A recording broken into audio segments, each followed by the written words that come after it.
our colleagues exactly what I know, and every other member here wanted to do. But here we are because we have to be here. And we are here because back home in my state and all over this country, millions and millions of families are struggling to put food on the table. They are struggling to pay their rent. They are struggling to come up with the money they need to go to the doctor. And this hits me in a sense, in a personal way. I just received the other day from a colleague of mine in Burlington, Vermont, where I live. Burlington, Vermont, largest city in the state of Vermont, all of 40,000 people. And what a volunteer wrote to me, they said, this is the quote, reporting on a food drive in Burlington, Vermont, where I live. Quote, over 30 volunteers showed up to the Champlain School to help bag groceries and to hand them out to those who came out. Unfortunately, there was not nearly enough donated food to provide a bag to everyone who showed up, despite us planning on an increased need. The line of cars filled the parking lot, wrapped around the school, and went out onto the main road for half a mile. This represented a major uptick from the October event that we were involved in. This is Burlington, Vermont. Hundreds of cars lining up for emergency food, and the volunteers did not have enough food to distribute. They had to say to families who were trying to feed their kids, sorry, we do not have enough food. So what we are doing today is very simple, and that is Senator Thune and Senator McConnell and others have raised objection to the House-passed bill. And in the United States Senate, when we have differences of opinion, what we should be doing is debating that bill. So all that Senator Schumer is asking, all that I am asking is a simple request. Bring the bill to the floor. Not even asking you to vote for it. Bring the bill to the floor. And on top of everything else, we need 60 votes to pass. 60 votes. Can we get 60 votes? I don't know. I think virtually all of the 48 Democrats will vote for it. It means, Senator Thune, that we need 12 Republicans. I gather we got one right here who indicated he would vote for it. 5 or 6 others have been public about saying they will vote for it. Will we get the rest? I don't know. You don't know. But what is the problem with giving members of the United States Senate the opportunity to vote on the legislation?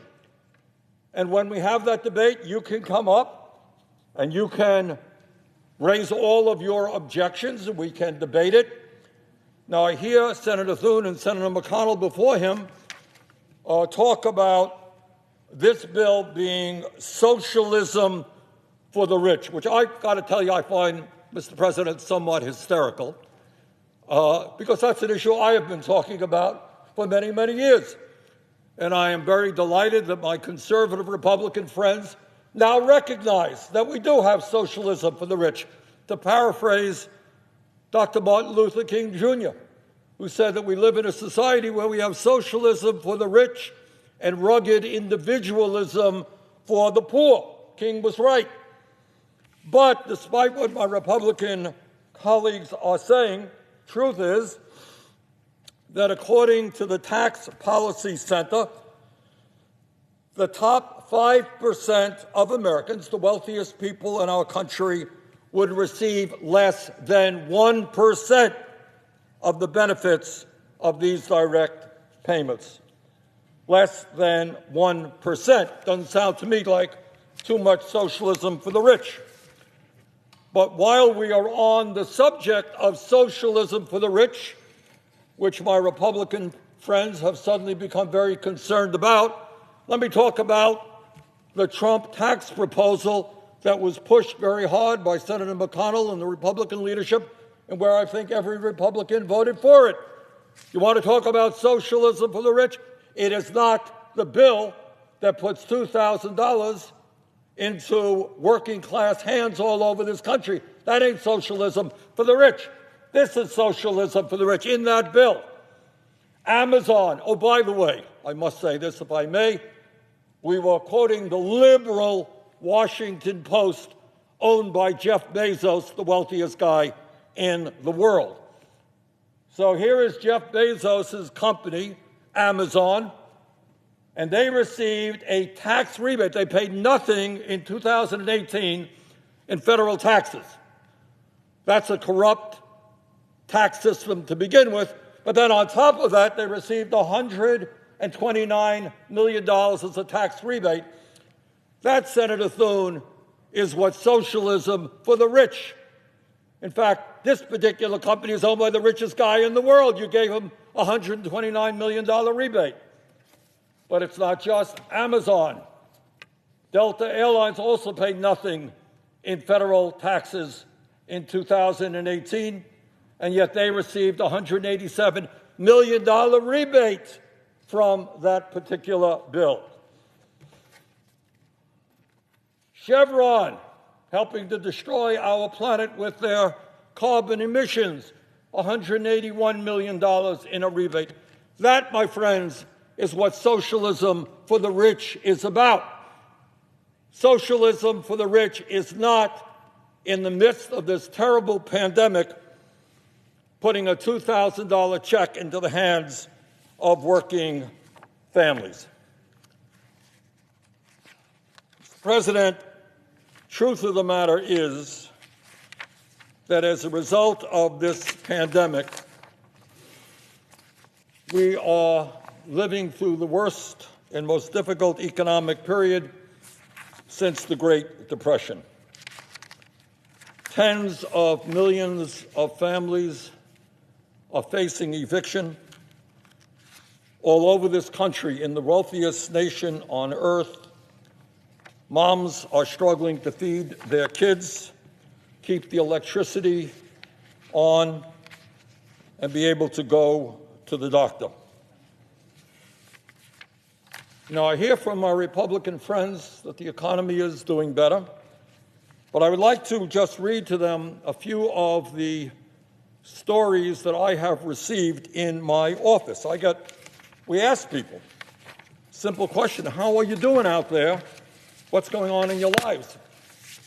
And we receive many, many thousands of responses from people in every state in this country. Just a few, just to bring some dose of reality here to the United States Senate, which often, in the midst of all of the campaign contributions coming in here from the rich, does not know what's going on in the real world. Here's the real world. Gentleman in Texas wrote, $2,000 is the difference between keeping our apartment and being evicted. Mother in Virginia wrote, $2,000 means I can afford to feed my 3 kids. Now, maybe we should give her a long lecture on macroeconomics and how well the stock market is doing. All she's worried about is feeding her 3 children.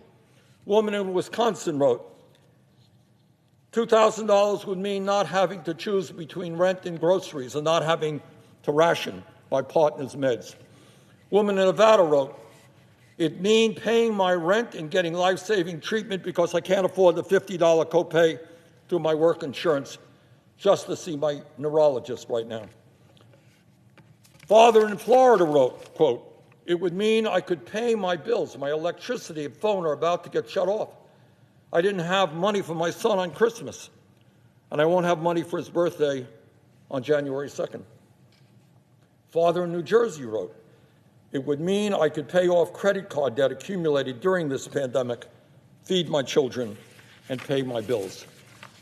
Parent in Massachusetts wrote, it would mean that I could pay my rent and electricity and put food on the table. Woman in Missouri wrote, it would mean getting out of crushing debt. It would mean survival without daily fear. Someone in Texas wrote, it would mean I could actually put food in the fridge. Man in Maryland wrote, quote, it would mean I don't have to beg or go without food, shelter, and medicine. It would mean my family stays warm another couple of months and my dad gets proper treatment. Senator, yield for a question. I would. I'd like to ask a question to the senator from Vermont through the chair. I have listened to the Republican analysis of the bill which you and Senator Schumer and I are asking for a vote on, a bill which passed the House and would give $2,000 basically in allotments or payments to families across America with certain income restrictions. And I've heard from the other side of the aisle repeatedly that this is socialism for the rich, that this is fundamentally unfair, and that we should do things in a targeted way. That's the argument that's made over and over again. And reference has been made repeatedly to the COVID-19 bill that passed last week with 92 votes, including many of the Republicans, virtually all of them, not all of them, but virtually all of them.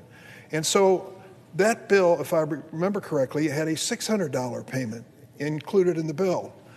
And I asked my staff, would you please analyze the formula for distributing the $600 and compare it to the formula for the $2,000, which is part of our bill.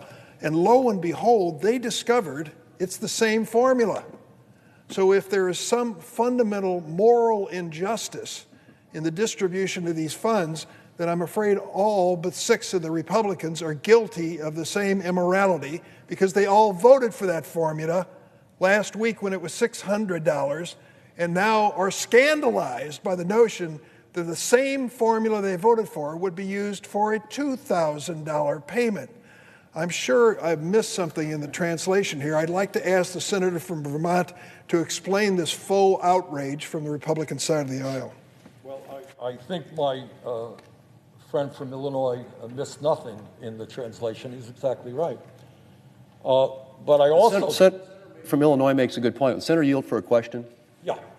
So if the same formula is used and you're increasing the amount by $1,400 per person, so you're going from basically for a family of 4, what would be $2,400 payment to $8,000 payment, and you phase that down using the same formula, does the senator from Illinois understand the math and why that skews toward people who make a lot more money than they would under the other formula? If the question's directed toward me, I'll answer it.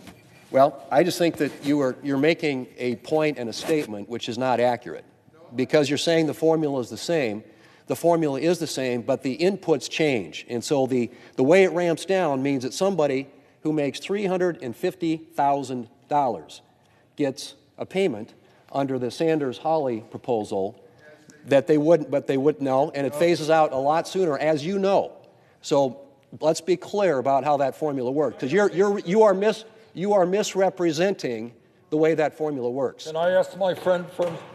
Senator from Vermont has the floor. Thank you very much, Mr. President. I would ask my friend from South Dakota, do you disagree with the Tax Policy Center, which says that the top 5% of Americans, the wealthiest people in our country, would receive less than 1% of the total benefits being dispersed?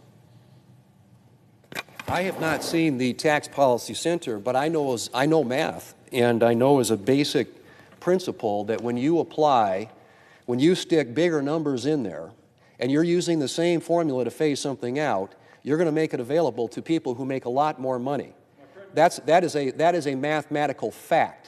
And what you are saying when you talk about the same formula, it skews entirely different in the income scale. You know that. And all I'm saying is don't misrepresent the facts. What I am saying is that according to a very reputable tax center organization, people who do this for a living, less than 1% of the benefits of the entire program go to the wealthiest people in this country. So when you're talking about trying to say, oh my God, all of this money is going to the rich, that ain't really true. But I would also ask my friend, where did you suddenly become a religious adherent about concern of socialism for the rich when you gave 83% of the benefits to the rich and large corporations in the tax bill that you supported? Where was your concern about socialism for the rich when Amazon, owned by the richest guy in the world, got a $129 million tax rebate? I didn't hear much about socialism for the rich during that debate. Yeah. very simply what you are suggesting. So what you're saying here is the owner of the Washington Post, who said this is really bad policy and shouldn't be done in this way at the end of this year. Is that what you're saying, that because he is a wealthy person, that somehow that's why he's making that statement? I think the Washington Post editorial board, in most cases, would be very sympathetic to the senator from Vermont's argument, because they take a liberal point of view on almost every issue. My point, very simply, is that we have limited amount of resources. This is borrowed money, as the senator from Vermont knows. And when we spent months, literally months, and you asked, why can't you guys just come down here? Why can't you just come down here and debate this? We tried 4 months to get the Democrats down here to debate a bill. We've put a bill on the floor in September. We put a bill on the floor in October, a coronavirus relief bill. And you guys blocked it. You didn't even want to talk about it. You didn't want to have an opportunity to amend it. We've been working at this 4 months, and we finally arrived after months at a proposal that helps people who need it the most, including nutrition assistance, including rental assistance, and including checks to people, $2,400 per family, and including unemployment. All that I'm saying, this is a great debate, John. We should have this debate. And in 2 minutes, John, I'm going to give you the opportunity to say you support what we're doing, and then we will have this debate. That's your opportunity. But I want to get back. The senator from South Dakota did not answer the question that there was not apparently huge concern about socialism for the rich in the bill that they supported, or worried about the debt that would incur. So I see, if I may say so, a bit of hypocrisy here. Senator Thune and the Republican leadership wants to debate this issue. So do I. I think it's a great debate, great debate. Now, as everybody knows, Senator McConnell proposed an idea. I don't agree with it, but it's an idea that's worthy of debate and discussion. And he said, let's combine 3 elements together. Let's incorporate the bill passed in the House by 2/3 of the House, including 44 Republicans. Let's add to that the repeal of Section 230 of the Telecommunications Act, and let's also add to that, at President Trump's request, an issue about voter integrity, et cetera, et cetera. Okay? That is what Senator McConnell proposed.